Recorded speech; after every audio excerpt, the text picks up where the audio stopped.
What's up, guys? Welcome back to the channel, guys. Your boy Ryan LFC back again, guys. Another top shelf video for you guys today. I have former Jamaica assistant coach for the Reggae Boyz and also Jamaica College big coach Manley, head coach. What's up, coach? How are you doing today? Welcome to the channel. Yeah, man. Thank you, man. I'm doing well. Thanks for having me. It's a pleasure. And how you're doing? I'm doing good. Can't complain. You know, this virus taking over the world, but we have to respect it and stuff. So, how is the family doing? Well, we're doing okay. We're doing okay. Okay. It's good that I'm with them at this point in time because I didn't see them for 1 year, so it's good to be here with them. So enjoying the moment and spending time with them and get an opportunity to also coach and be a part of the football game. Great. And you just said they watch Manchester United draw against AC Milan. Yeah. Tough one. I think it's the second time I've seen, at the time we concede a set piece. This time a corner. The first one at the time was about 3 weeks ago. We conceded a free kick. So something to work on. Well, you get to have some of your own medicine, so you have to just live with that. Coming from a Liverpool man, I don't expect anything better, Okay, coach. Let's kick it off. Early life, place of birth. I was born in Manley, Manchester, in a community called Lambert. Yes. So, which school you attend? Well, I started out at the Teacher Blake basic school. Then I went to Manley Primary. At the time, it was called Manley All Age. You have the primary section, and then you had the All Age. And then I later went to Belfield for 3 years, and then I was transferred to Homer Technical High School. So, do you play any sports in high school or primary school coming up? Yeah, yes, man, definitely. I played cricket and football, and I did a little bit of track and field. Wow, so he's an all-rounder. Somewhat. So what it is like grow up in country, you know, a lot of Jamaican have it difficult to go to school and stuff, financial. How is your... No, I'm definitely challenging. At the time, I didn't know my father when I was young. When I was at that age, I met him one time. I think I was like 21. So, growing up in a rural area with a poor family, with father not being around, it's there's a lot of struggle. But I believe that the struggle was like a fuel, for me that it gave me an early realization of what suffering is like. And I always tell myself, I don't want to go there, and I don't want my kids to grow in a scenario like that. But I was never hungry. Good to that I had a mother who supported, had a great grandmother who I lived with. So I was never hungry, but they were always challenging in terms of the bus fare, in terms of sometimes shoes and certain little things that you have wanted to be more comfortable. And so it was tough. I remember times when I was going to Belfield, I would walk from school from Belfield back to my gully. But I was very smart, and I had a lot of persons who listened to me. So what I did was that I organized football and after school, and then tell them that, look here, let us just boom right. Why are we taking taxi? Let us walk. And they had their fear. I didn't have any. So they just walk with me, we pick guava and stuff like that. And sometimes we will get a ride, and sometimes we just walk straight home. So but I if I had a chance to grow up like that, I would definitely do it again, because it has built me, it has fueled me with to be resilient and to be determined. Those characteristics that are very important in being successful. Perfect. So what it is like when you just start to play football, when you know you have a talent? Well, my other cousin, who was a PE teacher at Miguel Primary School, Miguel High School rather, and he always bring home the ball and play football, and normally play with my brother when he visited, and always in the street. I think I was like the best on my small road and everything like that. But one day I was playing football. I think by the time I was in grade 6, I was playing football.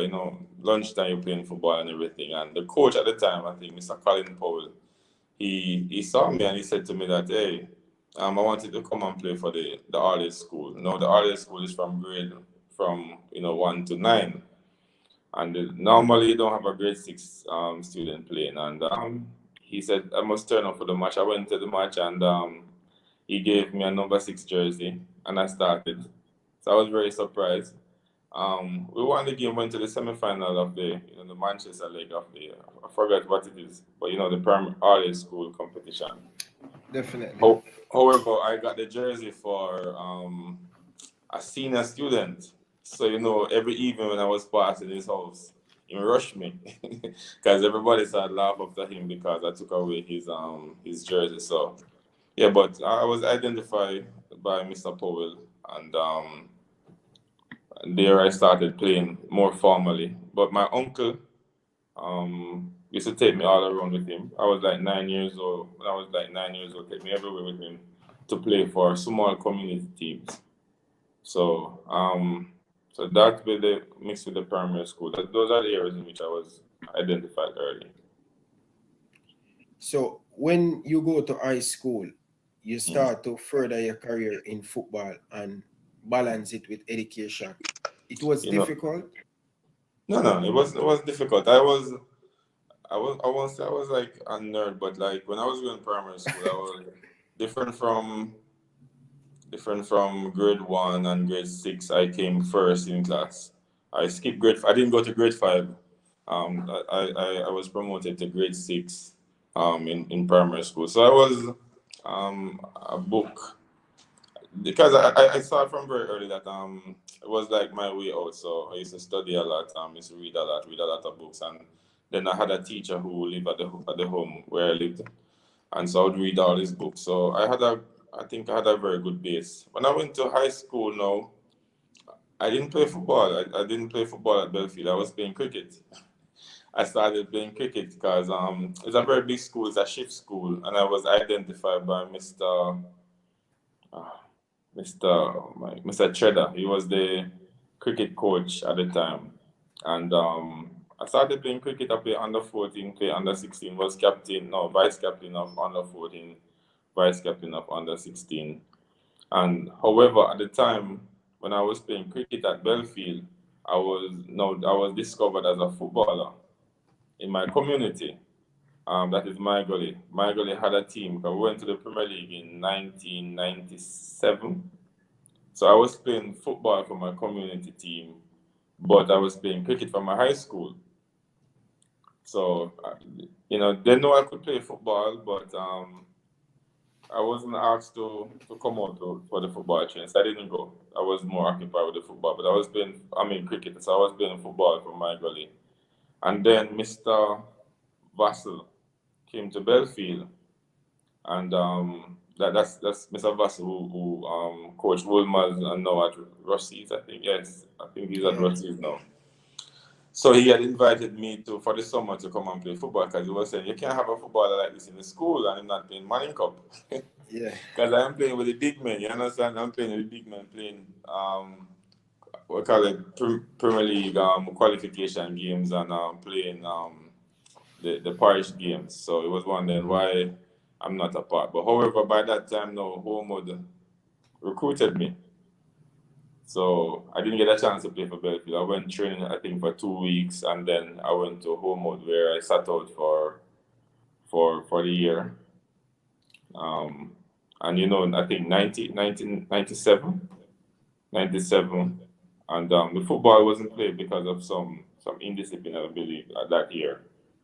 That started, but it had stopped because of some incident that I think Charlie Smith, and there was another incident at Rossies. So I think Issa had cancelled, I think, 1997. So, Coach, before you go further, so recruiting has been going on for a long time. It's not just now. Recruiting has been going on before my mother was born. You understand? It's it is something that is a part of success, a part of sports, a part of any job you watch. You know, people being recruited from one station to the next station. People want the best, and it's not only the best, but people want person who they believe they can work with. And it doesn't necessarily mean that sometimes the best, but persons who are good enough and persons who are team workers and persons who can gel in their system. So it is nothing new, and it always continue. And being a recruit student athlete, I am very happy that I was recruited. It has shaped me. Going to Homewood has been one of the. I love Belfield definitely. It have a lot of history there, and but Homewood has shaped me in terms of being that person that I am. Because I remember being at Belfield, I was more introverted.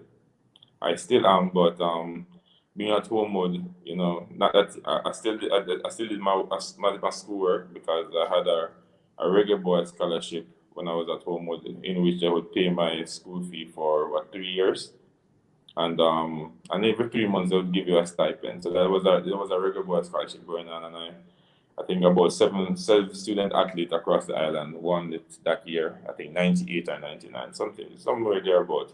So I did my schoolwork, but you start realize that your social intelligence is so important, and Homewood kind of really helped me to be a more sociable person, you know being more in the street, because at the time I was boarding, so I have to know how to balance whatever money I have, wash your clothes, all those things, so I think it has shaped me into the person I am.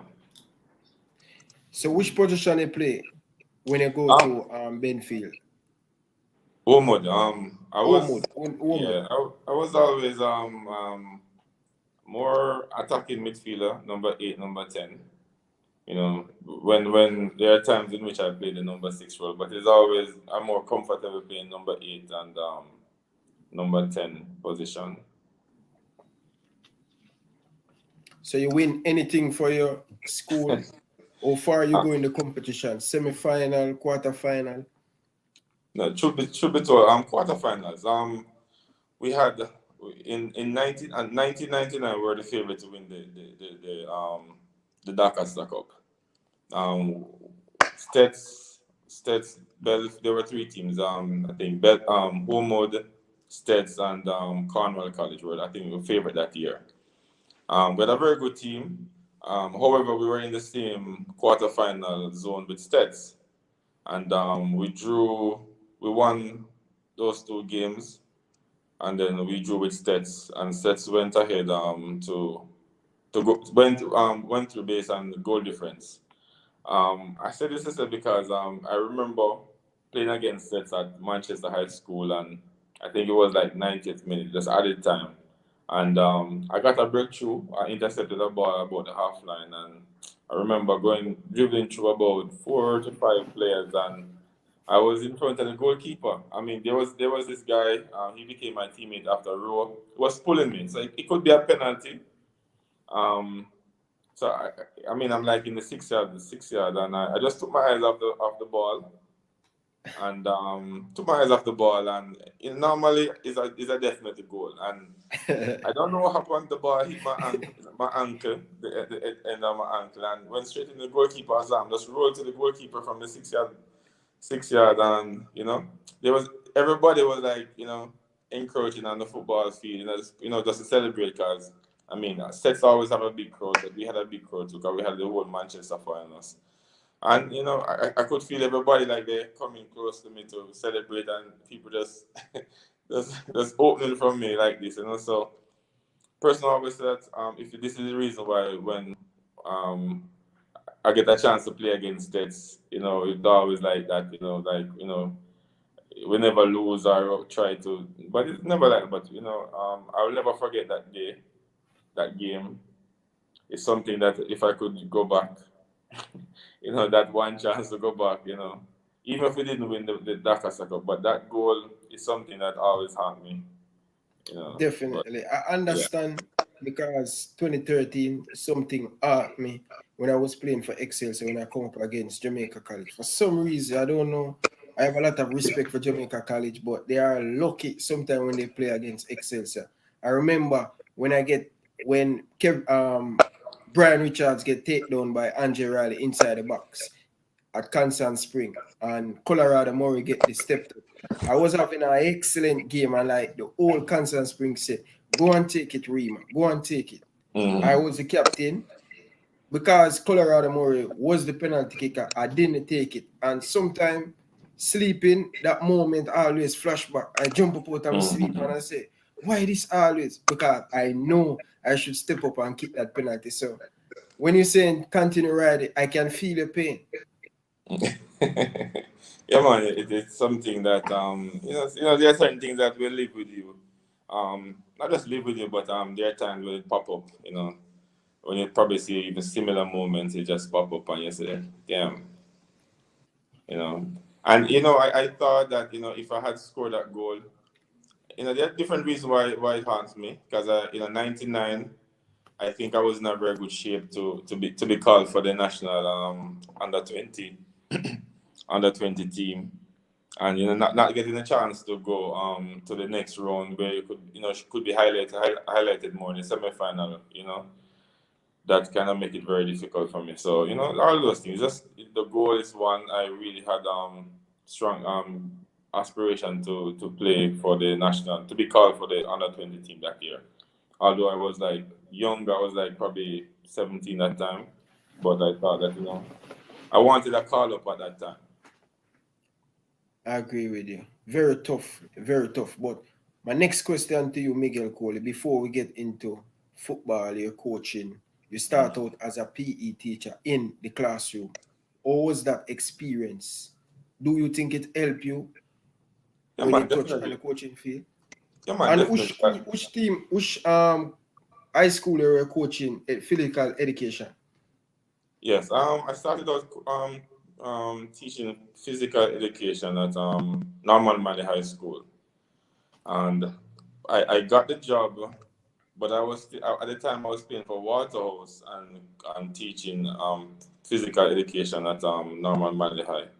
Was really tough because I think I was on the evening shift when I started. So sometimes you have to go down a Waltham, take a taxi, and head to Waterhouse Stadium because we are training about like 6 o'clock. School finish 5 o'clock. Sometimes Virgin Warlord would pick me up like a Craig White. We used to be roommates at when we just got there was my roommate at Waterhouse. But however, back to your question, the PE teaching helps because coaching is teaching. Coaching is definitely teaching, and you have an understanding of adolescents, how they operate, how they learn, and how to deal with them. You have an idea in terms of the things that they go through within the classroom, on the road, in them area, and also being at Waterhouse, you kind of understand how the garrison mentality, things that are important to them. It may have not be as important to me as a country youth, but in terms of a man from the Kingston 13, the Kingston 2, you understand? All of the Kingston, all of the Kingston them, certain things are very, very important to them, or how they view certain things. So you get to understand how to deal with them and gel with them.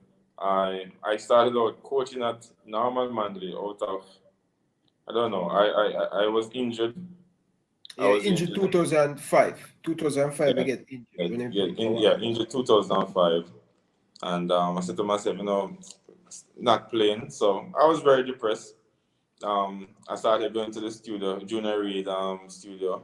I think it was at Ramsey Crescent, and then moved to Halfway Tree. I think it was building. It's finished now. It was building somewhat a plaza in Halfway Tree, near to where I have Stone Love Studio. So it was an unfinished building. So it's a good year and everything, but very depressed on board and everything. And so I have some youth in my PE class, very good players, very good players. You had like the Bonnie Scott, Probably know Terrence Burnett. All of Coach, them. don't, I'm not cutting you. I will catch up back there. I want to ask you this before you get into that. Okay, no problem. When you come to town, or you get to town from a guy from Manchester come to Kingston, or that transaction, or you come to town, you have family in Kingston? No, I don't have family in Kingston. No. I played that game against Waterhouse from my gully. And I scored a goal. And Peter Gall was the coach at the time, and he said, "You, man, I left you know."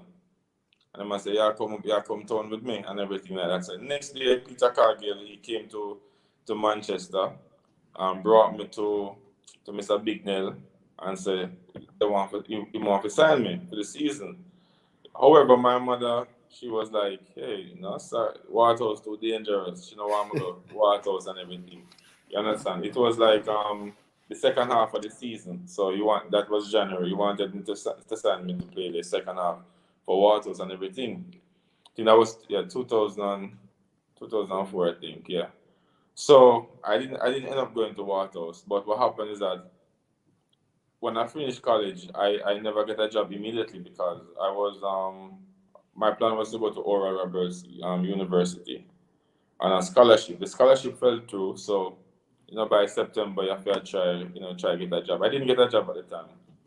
In October I got a 2 month job at a primary school in St. Elizabeth. No, by January, so I'm at the home, I'm bored. So I say, "Yo, mommy, you know what? No, sorry. Yeah. Peter Gargill, what happened to Peter Gargill? Him dead. He died 2004, I think, yeah.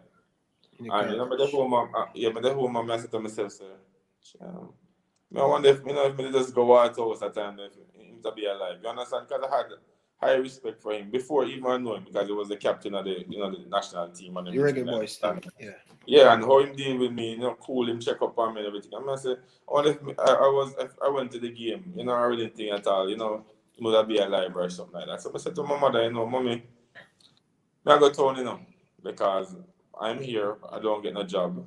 You understand? I'm not getting a teaching job, I'm not getting a work in any corporate entity anything. So I go town and she said, okay, she pray for me and everything. And I start go Kingston, you have to get up like 3 o'clock in the morning. And when we reach at Jews land at 6 o'clock, 6 a.m. in the morning or 5:30, people want to say, "Yo, where they say they just say it's a war going on and blah blah, this and that." And some people, I remember Nally and they had a little shop. Yeah man, some of them take me and I stay by them, and when players them I go through, then say, "Yeah, you can't go on over now," because at the time I think there was some little tension between over Jews land and over the over the bridge, over the They Red go over Bridge. the bridge, yeah. Bridge always warring Yeah, over a Jerusalem. little tension I go on, So that's how I reach Kingston. Wow. And from you reach the Kingston to Waterhouse, you do say Waterhouse in your garrison, you grew up Waterhouse because come to Kingston, you go straight to Waterhouse. And look at Miguel Coley, one of the greatest coach out of the schoolboy football. But I want you to pick up back from Norman Manley. Oh, you start to coach Norman Manley, Pep Yeah. City, under 14. Oh, that come about. Yeah, so so what happened was that some youth in my P class and thing, and I said, "Boy, I know what." So youth, guess what happened? No come in the morning. Me coach, just come 9 o'clock, we finish by 11 o'clock, and no go on the class. You understand? Because I thought that they were very good, So they come in the morning, and I wasn't thinking about coaching anything at all, coaching the school or anything. It was just like as a physical education. You saw some youth and you said, "Boy, you work with them and everything, And by that time, I don't know if it reached Mr. Clark ears. And he saw me one day and I said, what do you think about come and help me coach the Manley Cup team and we give you the under 14 team to coach?" I said, "No problem, as I said, I'm not even thinking about a career in coaching. But it's an I said, "Boy, me help him out." Because I know Mr. Clark from I was at Homewood. Because Norman Manley and Homewood we used to camp together.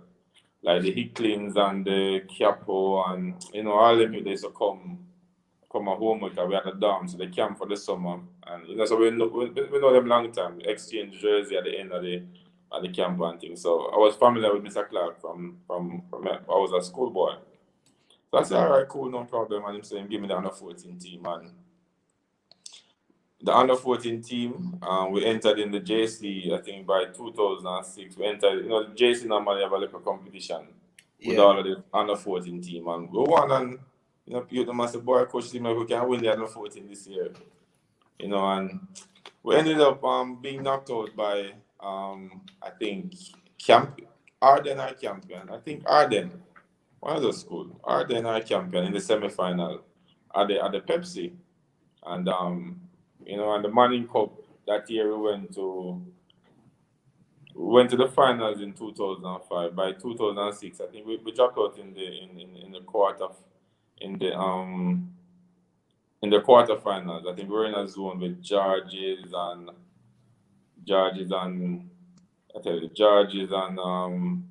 Bridgeport, because they had Andre Steele from Bridgeport. I don't know if you remember those players.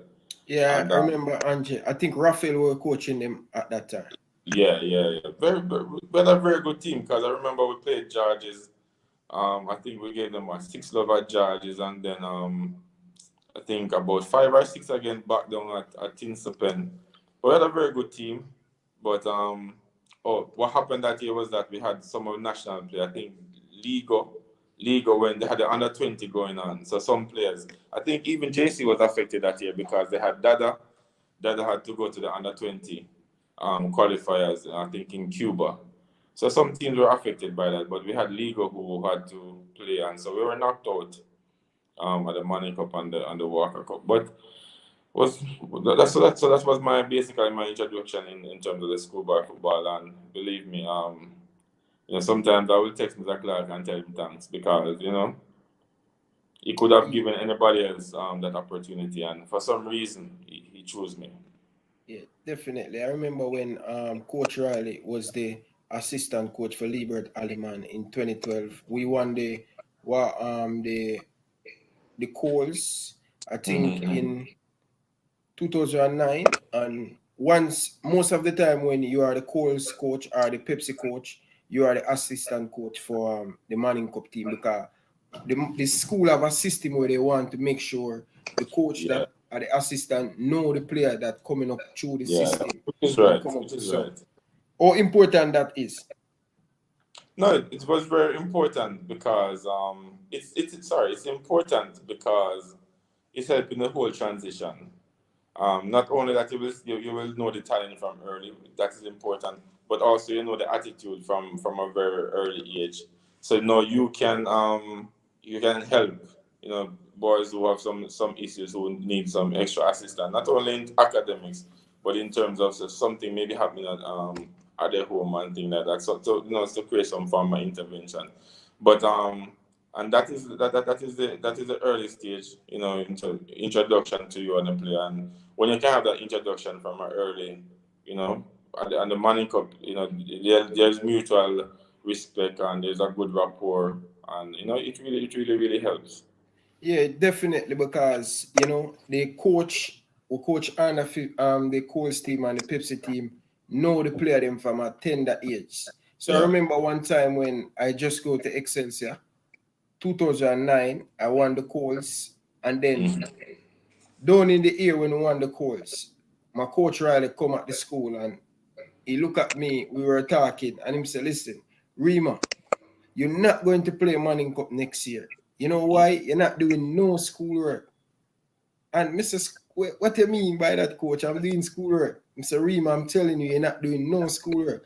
So at that time, most of the coaches know the player them, what they're doing from. You don't have to get the information from teacher or something. And then 2010, when I was supposed to play Manning Cup, I didn't play. Excelsior Jar against Charlie Smith in that group. Down at Jungle. One of the best things from Chenstown as a goalkeeper. And a lot of people say, why you not? I didn't make the team. I just couldn't tell the people I didn't do any schoolwork. And when he said that, it's true. It's very important for the coach know the players at a tender age, know what they're capable of doing and what they're going to do. going Yeah. forward. But yeah, his coach Riley is a very good coach, and Yeah, you know, he did some very good work at Excelsior. yeah, definitely. And you know, Definitely. I think when Liebert Alleman leave 2012 and go to Idle, I think it really affect Excelsior. No disrespect to Coach Barris. I think me playing under Coach Barris in 2012, I think that was my best year in our football career because when I look at it, I get a lot of attention, goalkeeper training and all of these stuff. But Alleman is very strict, discipline and stuff. This is the reason why Miguel Coley, I want to interview Liebert Alleman because something what he do with us, he cannot do with present player now because most of these youths they are very soft and he's very strict. And if him Yeah, see that I know. girl, so he said, "Hey girl, what if you do with that dunce?" You know, him always embarrass you. And this is the reason why I want to have a conversation with my coach because I think if he can Yeah, yeah. tweak a few little things, I think he can definitely start to win back a lot of major trophy. And I love Liebert Alleman. He's the one who bring me to Excelsior Very and good coach, stuff. man. Very good coach. Very good coach. I just said very. I know him because I'm associated with Barbican and he's associated with Barbican. So I know him through Barbican and I know him through also the competitions and everything like that. And a very Definitely. good coach. Very good coach. I just Definitely. said I very think, strict. yeah, very strict coach, man. Very Yeah. strict. But Remind me I of think Mr. Clark. Mr. Clark, yeah, I think they're very strict, and this is what they need at the schoolboy level. Once you have school player look up to you and all of these stuff. When I was going to Excelsior, no one on the Manning Cup team could bleach. No one could wear ace ring. No one could wear him pants under him buttocks. Yeah. All of these things, no one can disrespect the teacher. Once you disrespect the teacher, it no matter who you be, you will never represent for Excelsior. No one could fight. You will never represent Excelsior. And Mr. Bramfield, my principal, we need that in the school. I don't happy what I come and see what's going on Excelsior. I see these young guys walking with girl in the dressing room and it's not a good look. That is not how Excelsior run. And I wanted to come back, but Liebert Alleman, if you're seeing this interview, I need to know your story and I need to talk to you. Guy, you are a great coach. But this is not a Liebert Alleman coach. This is Miguel But Coley never mind, story. it's good talking about persons who have done so well over the years, and I have no problem talking about him. And sometimes these things, the impact you have on kids' life and student athletes' life is sometimes even more important than trophies. You understand? Trust me, Yeah. he played a major part in my career. He made me to be the man I am now because when I was going to school, we always think he harsh. He always say, yo, listen, you will have thousands of girls after finish high school, after finishing college. It's not all Yeah. about football. He's a coach that talk about the book. He's a person talk about discipline. Yeah. And my last year in school, my last Manning Cup, it was just atrocious because I started to run down a look a big body girl from down a jungle and get kids and my career kind of end very early. But when I was the same thing that coach was telling us about, the same thing come happen to me. So most time when I go back to the school, I say, listen, these are the mistakes I made. You're not going to realize until you leave school when your career done gone already and you cannot fix it back. Sometimes I wish I was listening to Liebert Alleman. Yeah. Understand. But talk to me now, coach. Yeah. You move from the Coles team to manage Norman Manley Manning Cup team. How that come about? Tragically, because the great Mr. His name, Mr. Hunt, Wagga Hunt, David Wagga Hunt, yes. He Waga that died. who coach Mother Medieval and Calabar. Medieval and Calabar. Great Yeah. coach, man.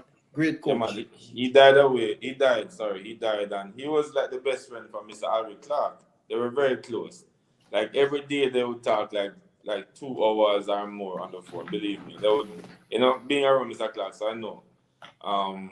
So he died, and Calabar wanted Mr. Clark to become the coach of the Manley Cup team.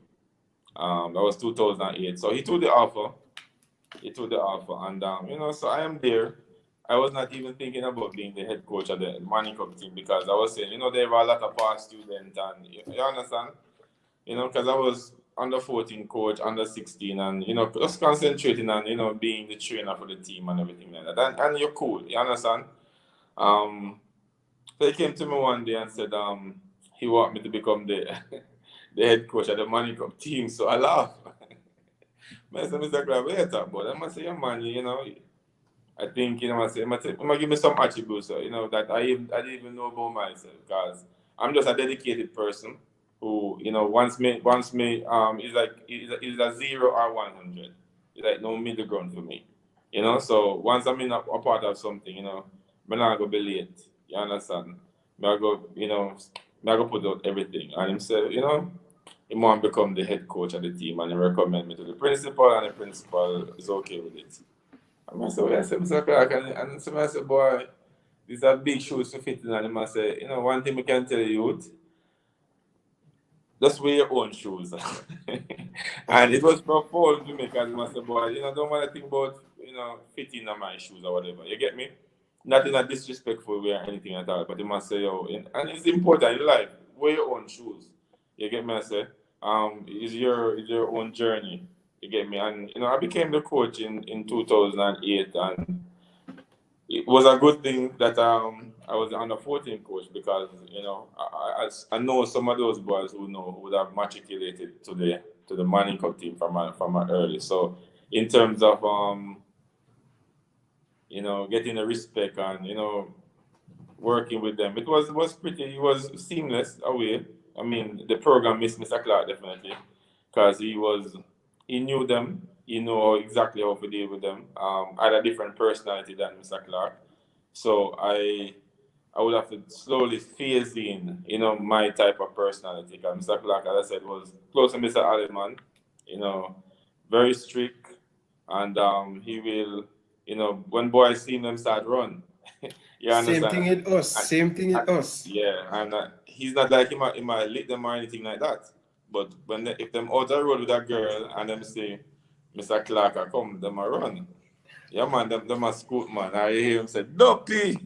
Like, and now I hear that. It's like them run, man. Yeah, so, I'm a disciplinarian, definitely. But, my personality is different, and I wouldn't. It would be wrong of me to say, boy, take up what Mr. Clark just left off. It's like that, So yeah, I became the head coach of the team, and we went to the quarterfinal round. Still, inexperienced. To be honest with you, I was inexperienced in terms of being a head coach. And you start realizing, boy, being an assistant coach for the Manley Cup team and the head coach are totally different thing. There's some responsibility that you have to take on, which you have to be working with the administration as much as possible, and a lot of different things that being the assistant coach you wouldn't be a part of. The pressure is different. Now being the head coach is definitely different. At the time I was being the assistant, and yes, I train the team and everything, and follow whatever program Mr. Clark has. You have to design your own program and everything, and as a teaching helped, in terms of the whole planning and everything like that, and being a physical education teacher, and then I was a teacher of English also. So in terms of communicating with them, communicating my ideas, it wasn't so difficult, but it was a lot of pressure. I don't really show much emotion, so a person may not know that it was a lot of pressure. But being in a community like Norman Manley and Maxfield Avenue, and coaching a Norman Manley team that is a traditional, Manley Cup team that does well, even if we don't win, but they do very well. They play a particular way, and you want to get back that game model also and everything. So it was a lot of pressure, fans, old boys, a lot of pressure from them. Sometimes person want to get physical, But they always think I'm a bad man because we used to play for Whitehouse and we used to do a little bit of a little bit of things. Yeah, you have to have that. You have this character to make sure, especially this Ural area like the Tivoli, the Chenstown. You have to have a little bit of definitely. As you can't be a females. You have to rough, especially when you come from the garrison. You know, I hear Never Bell said on TV, if you manage Waterhouse, Arnick Garden, and Tivoli, you can manage any football team in the right. Yeah, true. Yeah, man. So the garrison, and I tell you, I grew up like my first year. I grew up about 5 years. Believe me, about 5 years. Because I said, no, being the head coach is like you have to. It's like you get more. More. You have to have more information on you them. You understand? You have to jump in the car on a Saturday or Sunday and just turn up on a youth house. You understand? And visit parents and everything. You know how the guys run certain way. Some youth will lock all the street at night time. And you have to meet with people. You have to move youth from them house.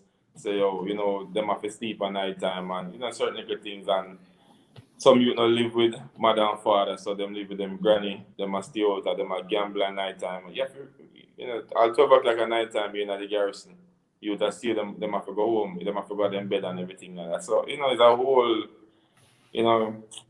some bad things. Sometimes when I think about it, I say, boy, whenever I ever think about them, I go in at garrison them late hours there and shut a fire and everything. But it's fearless because you want the best for the youth them. Not only as football players, but in terms of life, So which year you became the head coach of Norman Manley? Is 2011? No, man, 2008. 2008. 2008 to 2012. Yeah, to 2012. Yeah, and 2010 we had a good chance to win the Manning Cup. Very good chance. We lost the Manning Cup semi-final. 1-0 to Waterford. I mean, credit to them. We lost the Walker Cup semi-final to JC 1-0 again, our own goal. But with more experience, because I said, I'm learning. Not and you see, people say, boy, football. Football is more than football is management.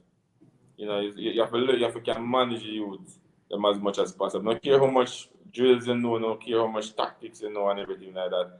At the end of the day, when you're a head coach, managing the players is utmost and getting the best out of them, especially at critical moments, are some of the ingredients to be successful. Creating an environment that is conducive to learning, conducive to form of happiness and fact that you're contributing to their life and they learn every single day. There's so many things that you have to take in place, especially when you're coaching boys, adolescent boys. Definitely. I think you have a very good success. You didn't win anything major, but the improvements of Norman Manley over the years definitely compete in the Manning Cup. You guys is not a pushover, But 2012, you play against my team, Excelsior. I was in the goal. You lost to Excelsior 2-1. We come at your home and draw 0-0. You remember any game? You remember that game when you lost? Yeah, man, I remember. I remember because if the game up by Excelsior, our goalkeeper, I don't remember the player who hit him and he was down. The ball went to the half line and everybody saying referee, the goalkeeper on the goal. Not the half line, no, not the half line. About the 60 meter. Yeah. About 60 meter. And everybody said about the goalkeeper down and you keep back the shot. I remember Kadim, he just came in at grade 7 and it's a very short youth score. I remember when you guys scored the first goal. You remember when all the goals score, I was coming out and I said, keeper. And then the defender end up touch the ball and it end up they touch it, me and him collide. And then the guy just run around and score. And the goalpost dropped down that day and then like the coach come on and say, Rima, where are Rona go? That the animal, where are Rona go? Where are Rona go? I said, coach, I said, keeper, and he didn't move. And that's true. Our top striker was scoring a lot of goals for us in the summer. Brian Richard ended up being the top goal scorer in the Manning Cup that year. Mm-hmm. I think he scored against us too. He scored. No, he didn't score. Kareem Banton scored the winner. Banton. Kareem Banton is good, right? Was left footer. Was a good left player. Footer. Yeah, man. Good player. Very good player. Yeah, we'd have a very good team, and I think coming back home to you guys with John 0-0 and stuff. But I always remember you. You know why? You always dress properly. You look like you are the leader. I always have a what you call it? One of these whiteboard in your hand. I always have a pen in your hand. But yeah, I remember you definitely. Yeah, man, always, That was my signature, man. A whiteboard. Always have it in your hand and always have a shirt in here. You always dress properly. But in 2013, you get the call in the summer. I think in the summer you get the call. You get a call from Jamaica College, and you became. All that come about, and it at the time you were doing very good at Norman Manley. You spent a lot of years at Norman Manley from 2008 go right up to 2012. That's very difficult to leave a team, a lot of students and all of these things. What went through your mind when you get that call from Jamaica College? It was a hard decision to leave Norman Manley. I tell you something. It was April. Actually, it was in April. I got a call from one of the assistant manager from Jamaica College, and he introduced himself and everything, and he said that Jamaica College is interested in me being the head coach of the team. They want me to become the head coach of the team. I say, those years, you're ambitious as a coach, but you're zooming in terms of your team so much. You understand? And so I said to him, boy, no, you can't. I can't take up the offer and everything. And I said, why? I said, boy, so I have some youth where I work with them so much, and some of them they will be doing their CXC exam and everything, and the final year, I leave them, because at the time at Norman Manley we had developed some older programs to help. Their teachers came on board. We had the reading program, we have the homework program. Boys who, if you don't come do your homework on Saturday, they can't train or anything like that. So we had a very, a program, and the school, everybody rally around, and there were, teachers had, making an input in terms of the football program. So I told him no, and he said, boy, think about it and everything. At the time, May was coming up, and, I wanted to start my preseason and everything, and, we had some struggle because I wanted some ball, and, every time I was studying at the time, and the principal would say to me, boy, come to a meeting and everything. And I go to a meeting, and sometimes one person weren't there, so the meeting could be kept. So I had to, you leave your classes and you come back. So I was a bit annoyed and everything like that. But I believe by 2013, the Normal Manley team, we had a very good chance to win the Manning Cup also, because only McLeod, you probably know him because he was from Rima, right across from, you have the Arnett Garden here, so when you the side to the Rima, as the roundabout, you have the roundabout there, man. Havana, but like 9th Street or something like that in live. 9th Street, yeah, 9th Street. Yeah, 9th Street. Technically, the same. Andrew McLeod. He was the only player, and he was the only player we were losing. I think we were losing Keane, probably him and Keane.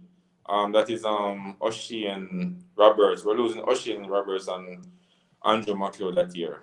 So I believe we had a very good chance to win the Manning Cup 2013. So I told them no. But there was a lot of struggles and everything. And I call, you have mentors and stuff. So I call my mentor in the university, my former coach and somebody else. And they said to me, boy, you not take the job yet. You know, so they must say to me, say, boy, you probably you should have taken the job long time. You know, so I thought about it and I spoke to my girlfriend about it and everything, and she was saying, you know, the opportunity is great. I know how you love the boy, love the team at Norman Manley and everything, the students and everything, and you know you do a lot of work with them, but you have to start thinking about yourself too, you know, in a way, you know. So they called me back from Jamaica College, and I said to them, okay, I will take the opportunity. I spoke to the boys them at Norman Manley. Some couldn't believe. Some said, "Boy, coach, it can't be say I do this to you." And you know that some of the normal thing, being so close to them. You understand? So it was very rough. You know, even having the meeting with them and talking to them about it. But yeah, I took the opportunity to go, and yeah, the rest I would say is history. Definitely. I think you are one of the greatest coach to especially go to Jamaica College and win 5 Manning Cup in a row. How you feel about the first Manning Cup? Wow. Excited. Yeah, that's simple. That's excited. You know, overwhelmed. It even stick as it was a tough game against Wolmer's, and just to see, you know, in the midst of people just jumping, even you know Manny Cup, when you're winning anything, even persons who are against you, they come and jump on the field, and you understand, especially undecided people, you know, everybody, the stadium was the field was full with people, a lot of blue, and you understand, so it was exciting, and to win with a school like a Jamaica College is, it was unbelievable for me. You know, it took me a while. It's like I was just looking around, and you know, just looking around, just enjoying the environment, enjoying the ambience at the time, and thinking about, you know, the next one, you know, because as soon as you enjoy it, you have to start. If you don't start do this and say, boy, you know what, next year again, get in that mindset quickly, then you just get caught in a comfort zone and just get caught in, you know, in what I said, short term success. So, you know, quickly you have to twitch and say, boy, look here, you go back here, we are going to focus on the Oliver Shield, but after the Oliver Shield, what we can do to win next year? You have to get in that mood, and you know that's what we did every single year. We had a fantastic team of players, fantastic staff, and the principal supported very well. The old boys, you know, everybody came on board, and you know you couldn't have asked for a better. No disrespect to any school, but you couldn't have asked for a better environment to grow as a coach and to be successful as a coach. Definitely. But I want to talk to you about recruitment because in that time, every year you guys recruit either one or two, take the best Mm-hmm. player from other school. As a Ah, coach, yes. being at Norman Manley, go to Jamaica College, do you think that kind of water down the rest of school when the big school like the Excels or Jamaica College come and just take away their best player? All right. Let me tell you something. You see, the football in Jamaica being, first to answer your question, I have to explain in terms of football, schools, and the students particular students who go to different schools, right? Um, so after you have students are recruited in different ways. And I won't say recruit, but when you do the GSAT, I think it was GSAT at the time. I used to do the common entrance. So based on a certain average or based on where you're from, you go to a particular school. So at Norman Manley, I remember that at one point we were getting a particular type of student. So we'd probably get some of the students from say Patrick, what's his name? Iris Kelly in the Arnett Guard. We'll get some boys from St. Patrick. We'll get some boy from, I forget some of the schools them now, but some of those garrison schools. And maybe the average at the time would be like 40%. So in that now we'll get a lot of the footballers. You understand, from the primary schools. When we started doing much better in terms of academics, we started in 60%. Boys, a lot of students in the 60%, 70% bracket. Those students who will normally start go to here Selassie. Good. At JC school, you know, the average is like 85, 90. So you get some of the students who from the prep school, some of the good students are from prep school, but sometimes some of the students who come to your school are definitely not footballers. You understand? Based on the grades that they take them. All right. So you look from the Kingston. So from Kingston, like, so you have like in the era, Charlie Smith will get a lot of the footballers. You would have like down to the east side, you have a lot of students who go Camperdown. You have a lot of students who go Holy Trinity. You know, all you them from Central Kingston, that era would go to like a Holy Trinity based on the location and based on the student average. All right. So therefore, a school like a Jamaica College, sometimes in terms of to boost their program, what they would have done now is to probably get one and two of students who normally play, who did very well at the primary school level, because from the GSAT exam, those students would have gone to a different high school. You know, so they would have recruited based on that. So you'd have those schools who do very well. They would have like sometimes you go into school and they have boys who in those schools are playing for even their community teams who can't even make the Money Cup team. So as a result of that, schools like a Jamaica College, a school like a Woolmers and the Casey, those schools that have like 90%, 85%, to get some of the footballers, they would recruit those players sometime from a seventh grade. However, at Jamaica College, we recruit, yes, for the seventh graders definitely, but at the Money Cup stage, you probably have, you know, choose one or two boys. You recruit one or two boys also from different schools. And sometimes you don't even have to recruit them, but based on your program, the parents reach out to you. Sometimes even their coaches reach out to you. In terms of maybe that school don't have a sixth form, so therefore they wanted to send the boys to a school that has a sixth form. And Jamaica College, we believe in giving youngsters an opportunity. Yes, it is mutually beneficial because they play for us. That must be established. But we want to give every young man an opportunity. And sometimes it's not even about say the best player. We have gotten some good players definitely, but we try to seek players who can come who we see based on our recruitment. I think we have very good personal recruit, persons who we believe that can fit in within our game model, and persons who can fit in within our family in terms of the discipline, in terms of being their brother's keeper, and you know, all those things. So, and we believe in recruitment, and it's important. You watch track and field, all of those schools recruit, and you know, there's less being said about, oh, they're recruiting and they're winning because they're recruiting. But recruiting is just one aspect of winning. There are so many different aspects in terms of winning.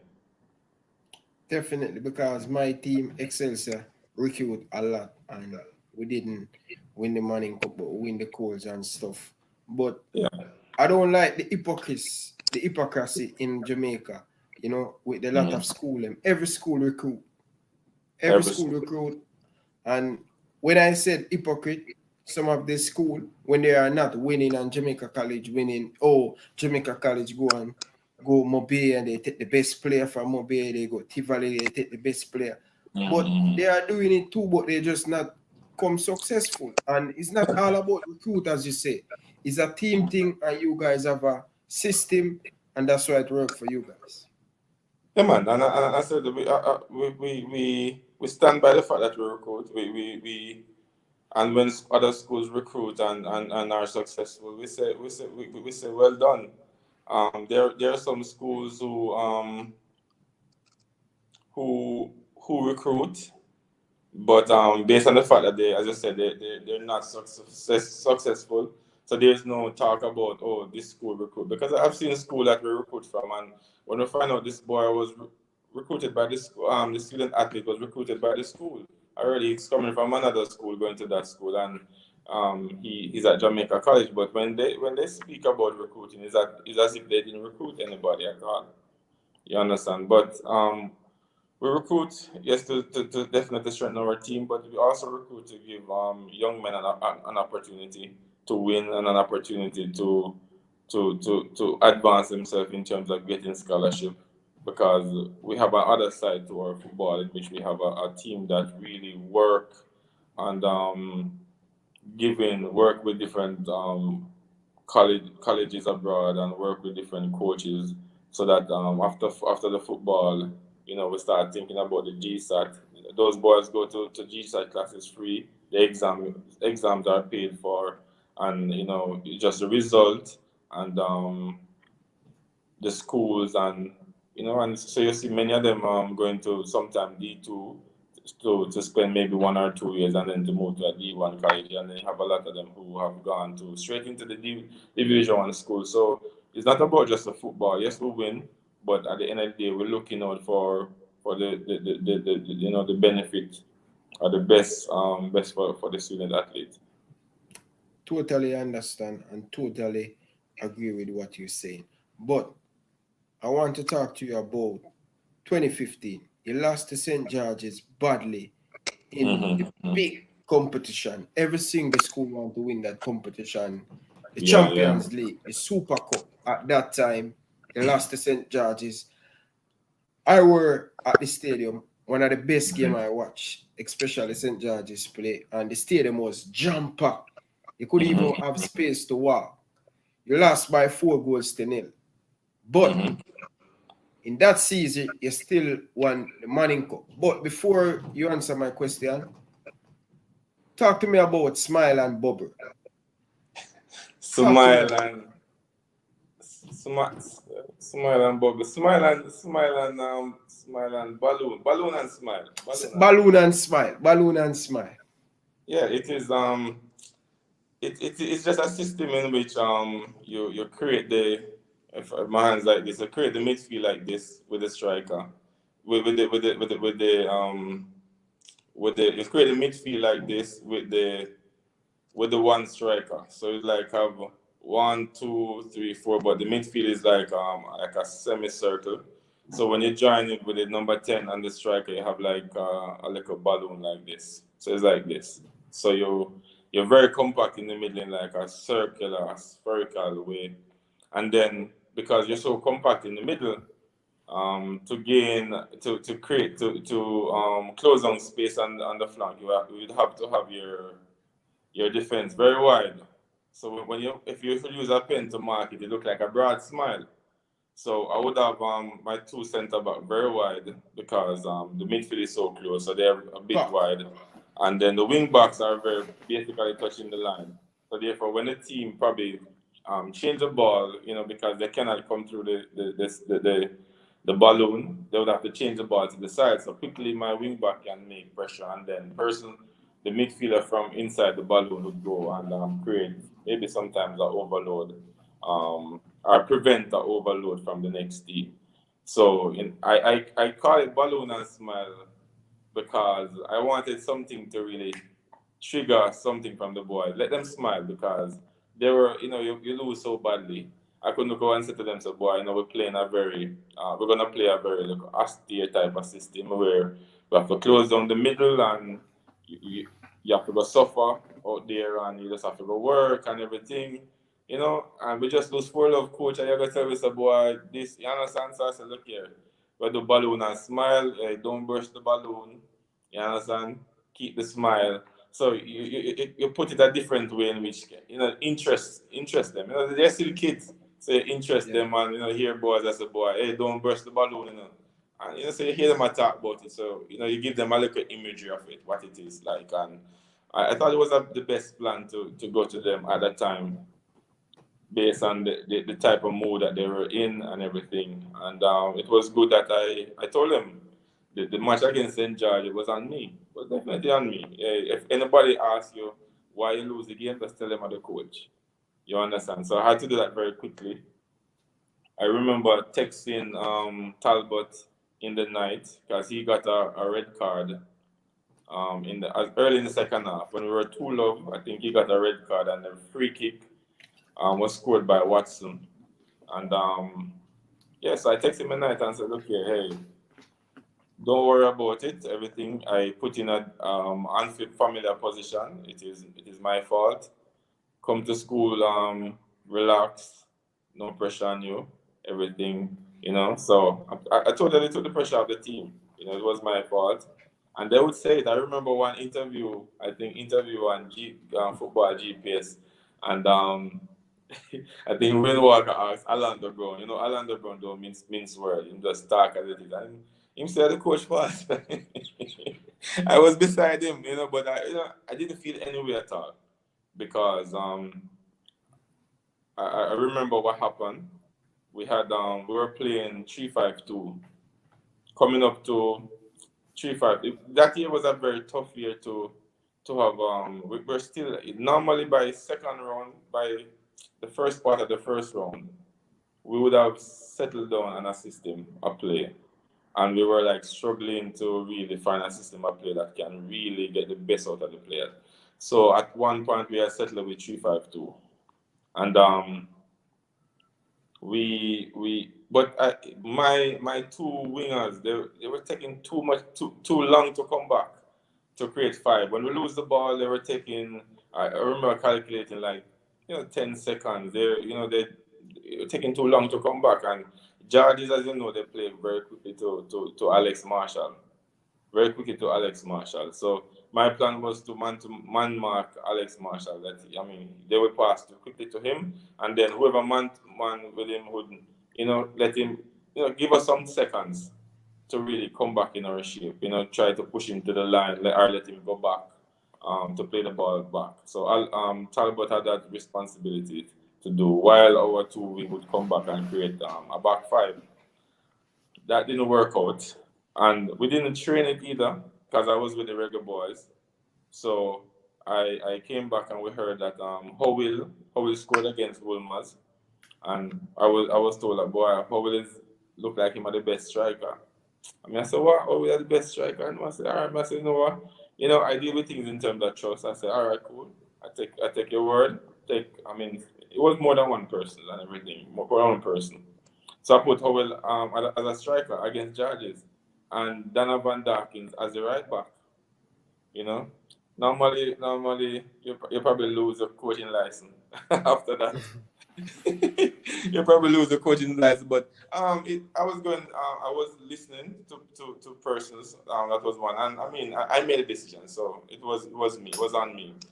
So, however, you have about 25,000 people in the stadium, and I don't know, but it's like some person the way them dark blue. Because when the game start, honestly, I see some dark blue.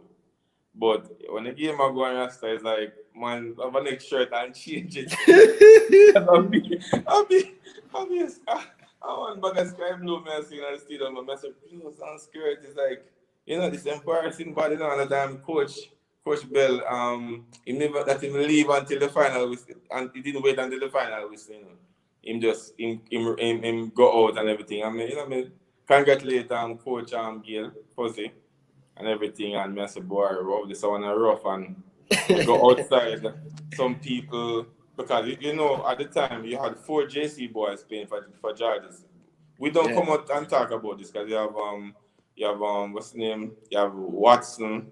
You had Kyle the goalkeeper. You had Dominic James, may so rich, rest in peace. And you had Carlos James. Those 4 boys were part of Georges. Three started, and I think he was on the bench. And some person I said, boy, see you met Dominic James left JC, and you see him come beat you up and everything. And some person were like, giving him some stick as I was going out and everything. I said, boy, let me check the statistics. So when I checked the statistics, we had more possession of the ball. We had more chances, more shots on goal. We had more corners. All of this, only statistic that favored Georges that day was the fact that they outscored us. But we had even with 10 men, we had more possession of the ball. We had more shots on goal. I think we doubled them in terms of shots on goal. They had about 2 corners. We had about 11 or 12 corners. So, you know, when you go back as a coach, I was saying to myself, I know how Georges play. They play open football. You understand? When they have, maybe many times they play good football, but they open the game. They play like a Brazilian team. You know, so once you open the game with them, you're going to have problem because they're going to have more clinical striker than you. So if they get 4 chances, they may take 3. You get 6 chances, you may just take 1. So, you know, I said to myself, you know what, I have to close this big game against them as much as possible. So that is what we changed, and we create a system around it, and the players responded. They responded as true champions, and yeah, we ended up winning. You lost. You lost. Always like the JC old boy feel about. That was embarrassing, coach. I was in the stadium. I was supporting. I'll be honest with you. Georges was the hot topic. As you can see in the stadium, it was jumper. They Yeah, were the man. favorite to win it and stuff Yeah, because yeah. that season, anything Alex Marshall touch is gold. Goal, goal, goal. Anything he touched that season is gold. But you guys in that same year lose so badly and went on and to win the Manning Cup. Mm-hmm. Right, couple days after that to cheer up the boy. Mm-hmm. That's a fantastic. That's a great manager. Yeah, man, definitely. Well, it's good. And you said that year we had it was money cup in itself. You will have like 3 years. You will have about like 8 very good teams that can compete, or sometimes 12 teams that compete in the money cup. And then sometimes a year will come that you have only basically 3 or 4 teams that can compete for the money cup based on coming up. And that year we think we had like about 3 teams that were contenders for the Manning Cup. So you had a St. Diego, you had Georges, and you had Jamaica College. Um, Denantown, we played Denantown in the semi-final, and no disrespect to them, they did very very well to reach the semi-final. But based on the quality, they had a very good coach. But based on the overall quality of the team, you said that they would be what they say, a competitor, we call it a favorite, somebody who personally said, boy, to win the Manning Cup. And luckily, we had them in the semi-final. So after losing to Georgia, we had them in the semi-final. And what we did was that we played them we were working on the balloon and smile, but we played them. We made a decision that look here, we're gonna play against them in 3-5-2. Good, because we didn't want Chargers to see that we're gonna we may change system against them in the finals. So we're thinking ahead. We respect our opponent, but as a coach, and we'll sit down and do our plan. We say, look here, we'll play 3-5-2 against Denham Town. We're not gonna show Chargers what we're gonna do against them in the finals. And then 10 minutes before the end of the game against Denham Town, we say, look here, boys, let's go in the system. Let me see how you look. And they went, and I said, boy, wow. About 88 minutes go, I said, boy, they go in the system, and I said, boy, them look good. Them look good. Them look good. So I said, all right, cool. I'm sure probably Giants don't realize that we changed the system for the last 10 minutes. So we can start the game just like this. Just like, because they may be expecting that we're going to have 3 center back and 3-person midfield and 2 strikers, and they may have a plan, making the plan for that. So, yeah, that's what we did. That's what we did. So, planning is important. Planning is important. And I am an open coach to personal suggestion. I listen to the players also. We had a coach Stewart, had coach Peart, coach Brown, and all of the managers, they know football. And also you have to be very careful when when you listen to a person. Sometimes you have to just shut people out away respectfully. But we had persons who had fantastic advice. And when I told them what I was gonna do, they said, yeah, man, everybody bought into it. We had old boys who came to the school and said, boy, coach, what go on? They're depressed. Like, probably they lose a house or something, but the man, they're depressed bad. They might drive on, with them in class, and Mr. Man, let's drive down and stop and say, coach, what go on? or everything. And I said, boy, we're gonna fix it. And I said, boy, our coach, we believe in you and thing. The next aspect of it was the fact that we have to motivate the boys, and a lot of old boys came in. And I remember the night before the game, we had this activity where we do. We did you know, like you have 7 players on a towel, and they're supposed to flip the towel without anybody touching the ground. So that's like a teamwork activity. And I remember one group, I think it had Jamal Wait and it had Zeran and Orlando Brown was a part. I think maybe Peke too. And you know, they were there and they, you know, talking and everything. And I just hear you say, yo, step on my toe. I said, what? And the man like you that said, what do you mean? The man said, yo, step on my toe. You know, cause you know, so you're on this towel, so you know, sometimes you have to step on your toe and everything like that. And the man said, yo, man, step on my toe, and you step on my toe and then flip the towel. And I said, yo, I think they want tomorrow, you know. And I said, a man, we're willing to make a man step on him toe tomorrow. You get me? Literally and figuratively. Yo, you have to step on a man toe. You have to step on your teammate toe to save a ball or something. You know, fearless, mean. You know, sometimes I give them a little Garrison tag some of the time, isn't it? So, yeah, so that's a team that you want for the game. You understand? Sacrifice, that's it. Sacrifice. Don't be afraid if Chargers have the ball and you have to run, you know, 90 minutes without the ball. You understand? You're going to suffer out there, but at the end of the day, we're going to win. You understand? At the end of the day, you're looking at your teammate and say, look, me give every single thing. Every single thing. As a man to man, your boss, me give every single thing out there. And to be honest with you, I've never coached a game in which I've seen boys run 90 minutes at high level, elevated tempo. You understand? Sprints, non-stop. When I watch the game every time, it's like from the kickoff, everybody just a run. Just non-stop. Them lose the ball. You know, if it's not pressing, we are withdraw. We are getting into position. We lose the ball. We win the ball.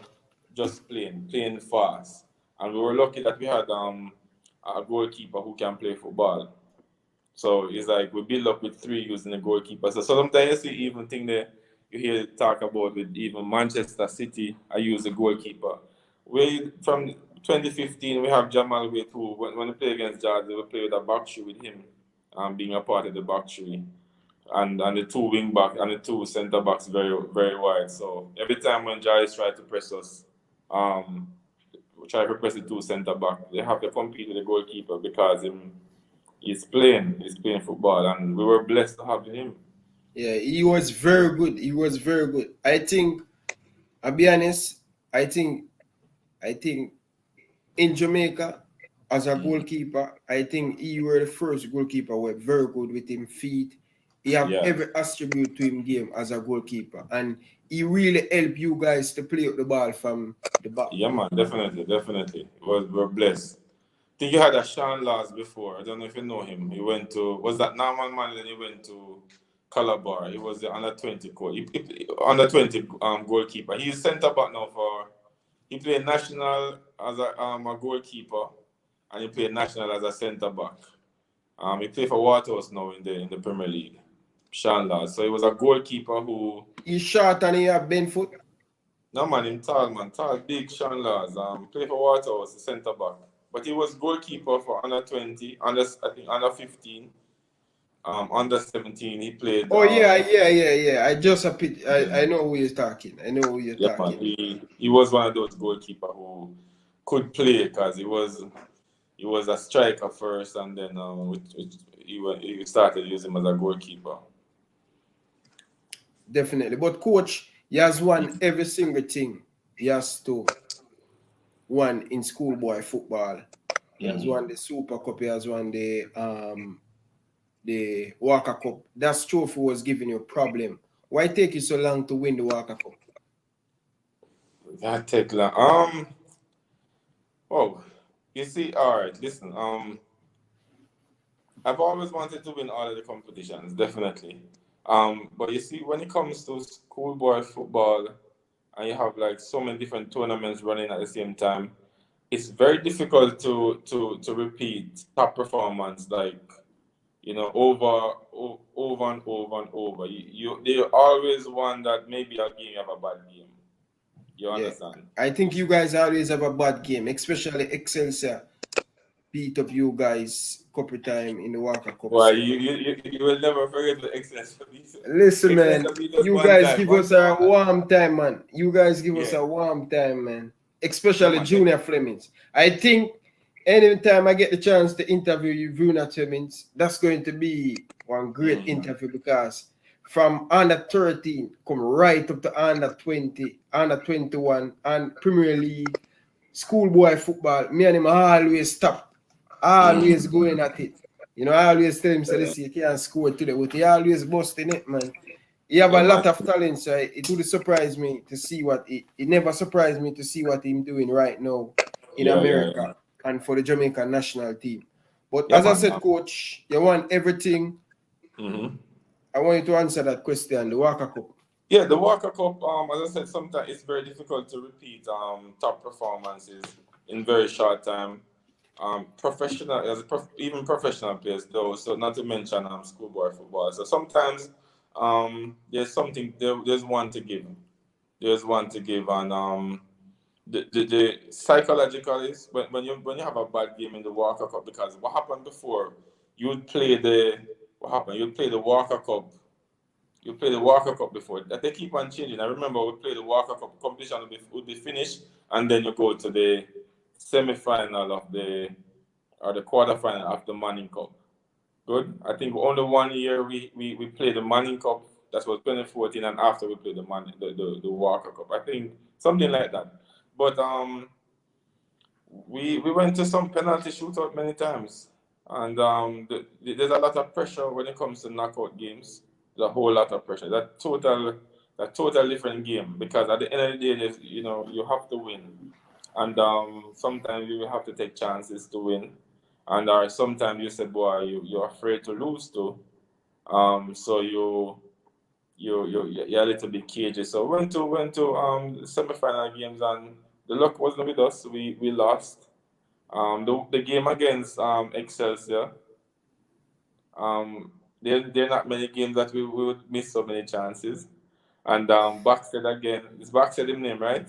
I think Backsted. We made one mistake. Mr. Alleman put him on halftime, and as he come on, he's a goal. Listen. Yeah. He's a goal. Same thing in the under 16 I heard. Like in the under 16 against JC 2010 or 11, something like that. He scored a goal too. Listen. I remember, coach, the same 2013 when you're supposed to beat Jamaica College in the Walker Cup. I think it's 2013. Yeah, and man, 2013. Same Backsted get a lot of chance. Empty goal. Brian Richard was creating havoc. Them time Andre Riley was playing centre back.